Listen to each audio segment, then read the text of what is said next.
O que dizer da casa espírita que só se preocupa em ajudar os espíritos e deixa de dar atenção às pessoas?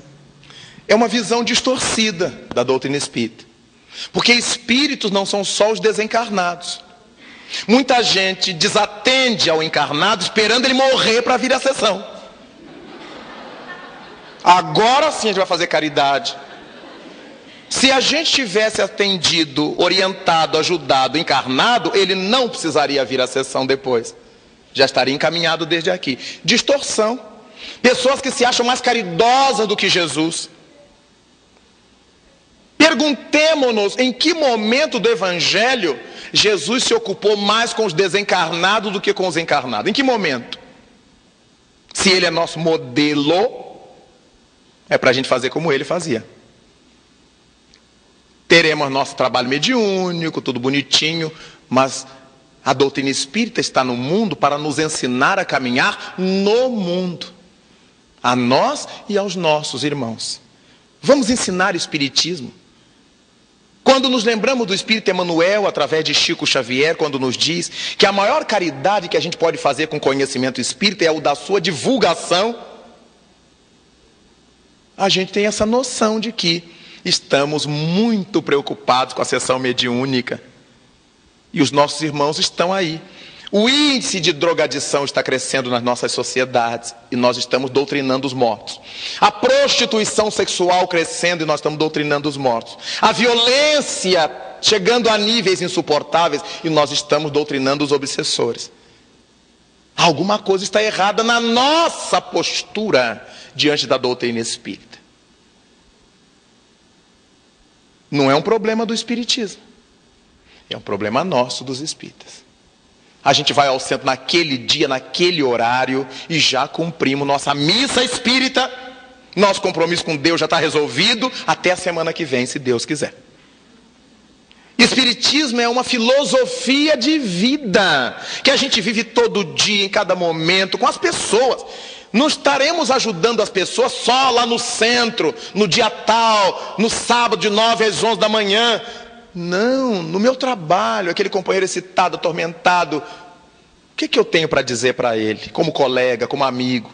Aquela amiga de trabalho, aquela colega de faculdade, que está me dizendo que vai abortar, que não vai ficar com esse filho, porque eu não queria. E eu que conheço todas as teses espíritas sobre aborto, abortamento, espírito, e não lhe digo nada, porque ela não vai ao centro, ela não é espírita, então não tem direito de saber o que eu sei. O máximo que poderá acontecer é ela não acatar o que eu digo. Mas eu não terei errado por omissão. Eu lhe terei dito. Vejamos quanta oportunidade a gente tem perdido. Se eu vejo um menino pichando o muro ou arrancando a planta do jardim público, eu passo de fininho como se eu não estivesse vendo. Não é meu filho. Como não é meu filho? Como Jesus perguntou quem é meu pai, quem é minha mãe, quem são meus irmãos, quem são meus filhos? Ah, mas se eu falar, ele me diz desaforo. Eu escuto o desaforo dele, sei entender a condição dele, mas ele vai ouvir a minha palavra orientadora que não vai esquecer nunca mais. Meu filho, não arranque. Aí é de todo mundo. Essa mensagem vai ficar. Aí é de todo mundo. Aí é de todo mundo. O que ele me disser eu entendo. Eu já cresci mais do que ele.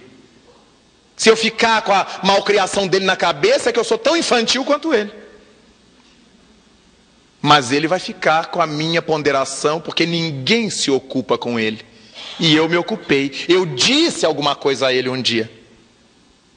Meu filho, não faça isso. A pessoa pintou com tanto sacrifício. Ou mesmo que não tenha pintado com sacrifício, é do outro. Vejamos que a gente pode dizer e passar. Eu não preciso dizer, bom, eu tenho que levar esse garoto para minha casa. Não, eu dou uma mensagem. Não faça isto. Ah, mas se eu falar, ele me diz desaforo. Olha, eu querendo preservar minha pele, que se dane o mundo, desde que eu, meus ouvidos queridos, não ouçam desaforo. Mas Jesus ouviu o desaforo. E quando ele diz que o discípulo nunca será maior que seu mestre, o que nós estamos esperando? Só palavras doces no mundo? estou muito mal como cristão. No dia que Chico Xavier chorava, porque o padre tinha falado mal dele no sermão da missa, Emanuel lhe apareceu e disse: Chico, por que você está chorando? Porque o padre disse que eu tenho couro de rinoceronte, porque é para caber tanto espírito. E Emanuel disse: Chico, se você não tem couro de rinoceronte ainda, trate de ter, para que não se sinta ferido por toda a espetadela que virá. Nós temos que amadurecer de tal maneira que a gente não fica ofendido com qualquer coisa. Espírita que se ofende por qualquer coisa é um crianção que frequenta o centro. Os espíritas temos que ter uma certa dignidade. As pessoas vão falar o que quiserem e eu tenho filtro para entender isto. O que eu estou aprendendo nessa codificação? Por que eu fui escolhido? Para viver choramingando pelos cantos? Então Jesus escolheu muito mal. Vamos criar couro para não ficarmos feridos por qualquer coisa. O melindre. Isso é uma praga no nosso movimento. Pessoas são muito francas com os outros, mas detestam que alguém seja franco com elas. E essas que são francas com os outros são pessoas mal educadas, não são francas não. Elas gostam de dizer o que vem na cabeça para os outros. Eu sou muito franca. Será? Deixa o outro lhe dizer a resposta para ver. Não piso mais nesse centro. Imagina o que fulano me disse. Estou decepcionado com o espiritismo. São as franquezas de muita gente. Então vejamos, a proposta espírita nos chama a maturidade, gente. Nós estamos já no 3º milênio. Eu me lembro que há poucos anos, todas as vezes o povo me perguntava: o que vai acontecer no 3º milênio? E o 3º milênio? Está aí, estamos no 3º milênio. Está acontecendo tudo igual ao 2º. Nós não mudamos. O que muda a Terra não é a mudança de calendário, não. O que muda a Terra somos nós, os terrestres. Mas o Brasil é o coração do mundo, a pátria do Evangelho. É muito bonito quando a gente for evangelizado. Porque não é o território que é a pátria do Evangelho.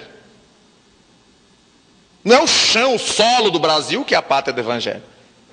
São as almas brasileiras evangelizadas que vamos criar um clima de pátria do Evangelho aqui. Não esqueçamos que Jesus disse com relação ao planeta e não só ao Brasil, que a terra inteira ainda será Nova Jerusalém. Mas vai demorar. Pelo andar da carruagem vai demorar. Então vejamos, nós temos a lucidez das coisas, entendemos as coisas, é só ter paciência. Porque a reforma do mundo não serei eu que vou fazer, mas eu ajudarei. A partir da minha casa, da educação dos meus filhos, da orientação a mim próprio, do meu autocontrole, da minha autodireção, do meu autogoverno, eu estou ajudando com o meu grão de areia a construção do reino dos céus na terra.